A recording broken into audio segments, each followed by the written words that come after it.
Hi, and welcome back. In this lecture, we are going to see how we can write a simple Windows calculator. We will start by setting up our form, then add the necessary visual controls, and lastly, write our codes. So this is how the simple calculator looks like. So we have two text boxes for entering our numbers. So as we select an operator from these radio buttons, and then clicking the compute button will give us the result. Then if we choose a different operation, clicking the compute button will change the result. Going back to the text boxes, as we type letters on the text box, I am now pressing the letters on my keyboard and the text box rejects those keystroke. Same goes with text box number 2. As I press the letters from my keyboard, it rejects those keystroke because what we only want to happen here is to compute for numbers. Okay, so let's start doing this. So I have already set up this form. I have already changed the properties of this, such as those text property, maximize buttons, minimize buttons, start position, and form border style. To finalize everything, let's change the font size of this form into a much bigger size. So from the properties window, let's look for the font, click the ellipse button, then let's change this to 16. And then the font face would be Sego UI. Okay, then let's resize our form to something smaller, sufficient enough to fit the visual controls needed for our simple calculator. First thing, let's add a label and then drag and drop it into your form and then do a copy and paste. So we have now 3 labels, and then let's add 2 text boxes.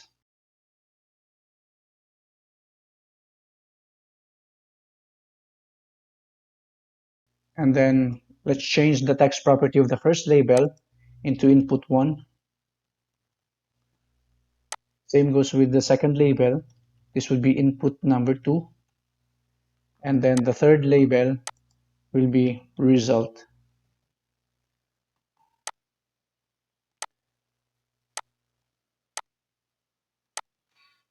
Okay, then let's add another label.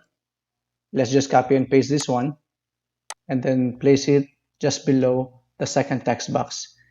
And then let's change the properties of this. Look for the auto size. Change this to false. Okay, and then go to the border style and then change this to fixed 3D. And then last more thing is you have to change the text align to right, center right. So this is the center right. Click this so that the text will go at the right side of the label. And then we have to remove the value from the text property. Okay, so let's select the text box 1 as well as the text box 2 at the same time. So press the control key and then click the text box 1 and then text box 2. Okay, then look for the text align. Set the text align to center right. So this is to force the text to display at the right side of the text boxes. All right, then next is let's add a group box.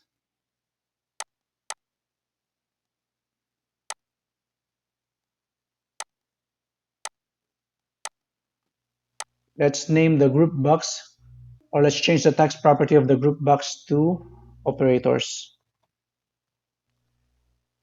And then while it is selected, let's add the radio buttons. So click, then drag and drop it inside of the group box. Then just perform copy and paste for 3 times.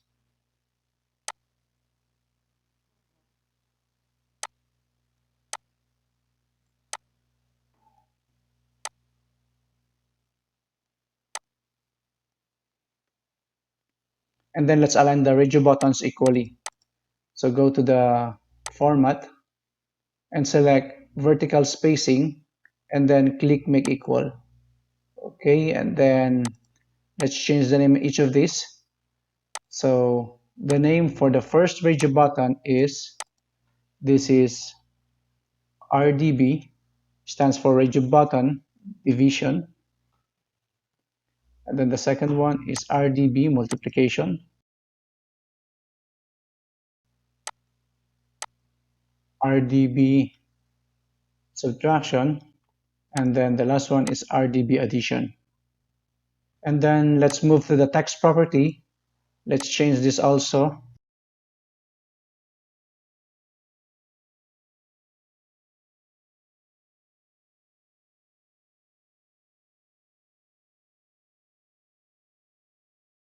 And then let's set the addition as the default selected operator. So we can do that by selecting the addition radio button and then go to the check property and then set this to true. Okay. And then to finalize the layout of our form, let's add two buttons.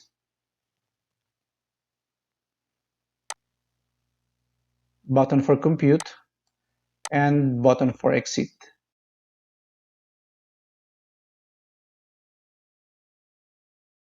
Copy and paste for the exit button.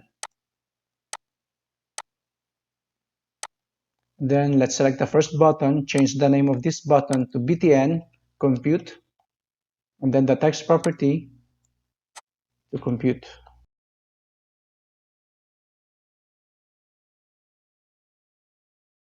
Then for the second button, change the name of this to BTN exit, and then the text exit. Okay, so this is now our form layout. So for now, we haven't yet added any event, so that is why it will do nothing. Okay, we can type numbers, we can type letters, we can type special characters, and it cannot compute yet at this moment. Okay, now let's add the necessary event handlers for this simple calculator. Okay, so let's start with the compute button. So select the compute button and then go to your event list and then double click the click event. There you go. And then the first thing that you have to do is to create a simple variable, a decimal variable. And then we will name this input 1, another decimal variable for input 2, and then another one for the result. We will use the input 1 that will hold the numbers from the text box number 1. So let's write here.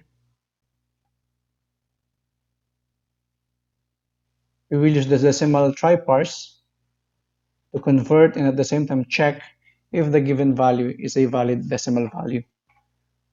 So what is the name of our text box? So we don't know yet for now. So let's go back to our form designer and let's check the name of this. So the name is text box 1. So we have to change this into something meaningful. So let's change this to txt input 1 and then txt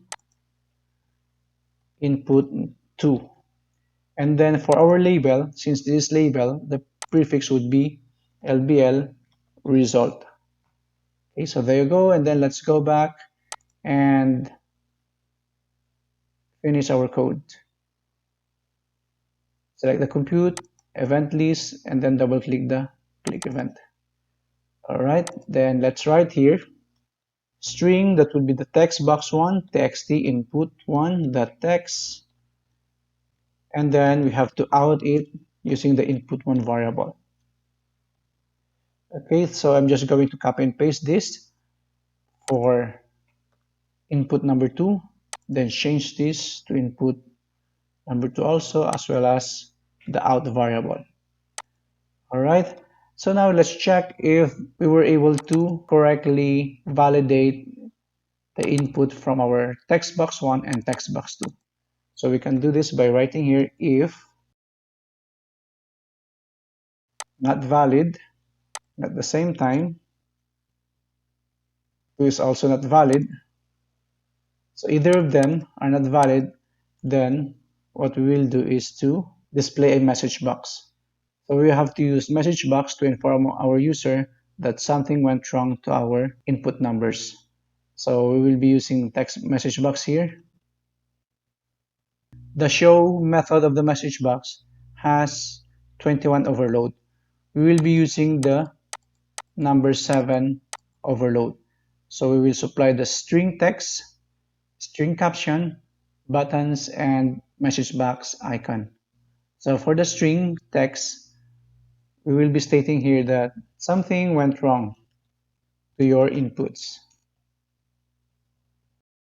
The text that will appear at the top of the title bar of the message box, we will state here that there is an error.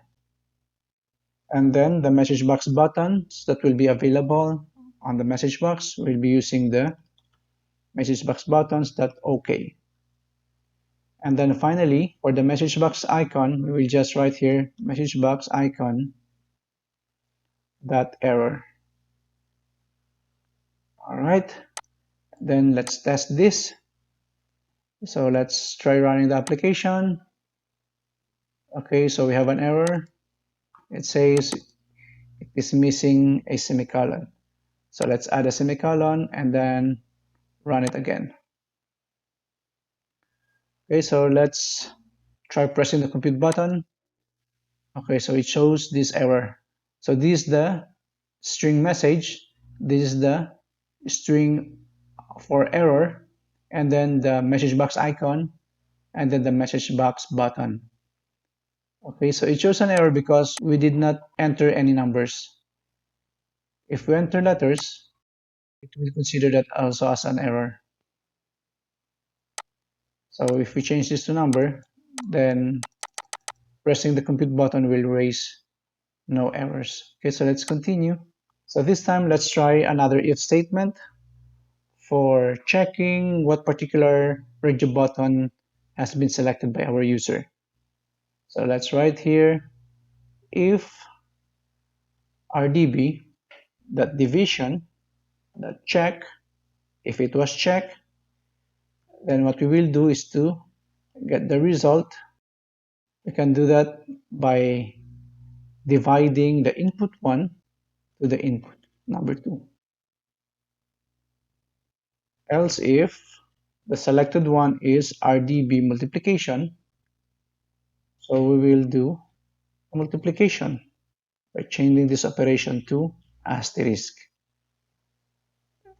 And then let's just copy and paste this. Otherwise, if it selects subtraction, then let's change this to subtraction. And finally, if none of these were selected, then it means that the operation is addition. Okay, and then we will display the result using the label. So let's write here lbl that text is equals to result that toString. Remember that the text is a string type, so therefore the result, which is basically in a decimal format, so we have to convert that into string, and we can do that by using the method toString. All right, so let's try this. So let's write a number here and then select the compute. Okay, so there you go, 5 and 3, that is 8. If we subtract, okay, it gives us -2. If we multiply, okay, that's correct. And if we divide, okay, so there you go. Okay, now we will work on rejecting the keystrokes of letters. Okay, so our text box must reject those keystrokes of letters. And we can only do that by using the key press event. Okay, so select the text box, go to your event list, and look for the key press event. So this is the key press event, and then let's double click this. So the first thing that we have to discuss on this event is these two arguments. So remember that there are two arguments for this. The first one is the sender, the objects that sends the event, and the key press event args, the data contained in that particular event. So the E here contains an important property which is called the E.handled, and at the same time the E.keyCar. Okay, so these are the important properties of this keyPress event arg. Okay, so what we want to do here is to trace whether the keystroke is a number or a letter. For that to happen, we can use the car structure. Let's write here car. So we have here struct. It indicates that the car is a structure. And then let's write here is digit. Okay, so it determines whether the given letter is a digit or not. And we can use the E and then use the key car. Okay, that's it. So if the key car is digit, then we will do nothing. Or at the same time, if the key car is a backspace, so let's write here keys. So this contains an enumeration of all letters on your keyboard. So let's say backspace. This is the backspace. And we have to convert this to character by casting it to character.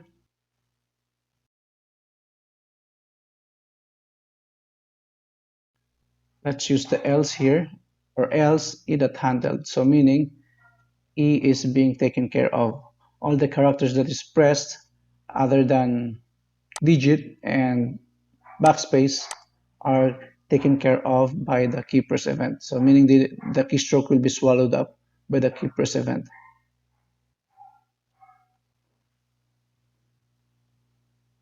Okay, so let's give this a try. I'm pressing numbers, and then now I'm pressing letters. Okay, so letters are now restricted. It rejects the letters. However, I need to type a decimal point. So meaning we have also to enable decimal point to our text boxes. So let's continue writing our procedure for keypress event. So on this part, we will do an else if. Else if the keycar is equals to decimal point, then we have to examine if how many decimal points are there in our text box. So we can do this by stating here text input 1, text that contains, and then if it contains a decimal point, so meaning it should reject other decimal point. So let's add here if statement, if, and then that's the time that we will handle this. Okay, so we have to add the else part here. Else, so if the pressed character is a digit or a backspace key, it will do nothing.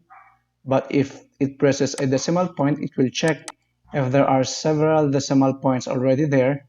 So if there are, then it will reject those coming decimal points into our text box. And if both of these are false, then all of the characters will be eaten up by the keypress event. So meaning it will be rejected. So let's try running this. Pressing the numbers, there you go, pressing the decimal. So we are only allowed one decimal point, and then pressing the letters, so it rejects the letters, pressing the numbers, there you go.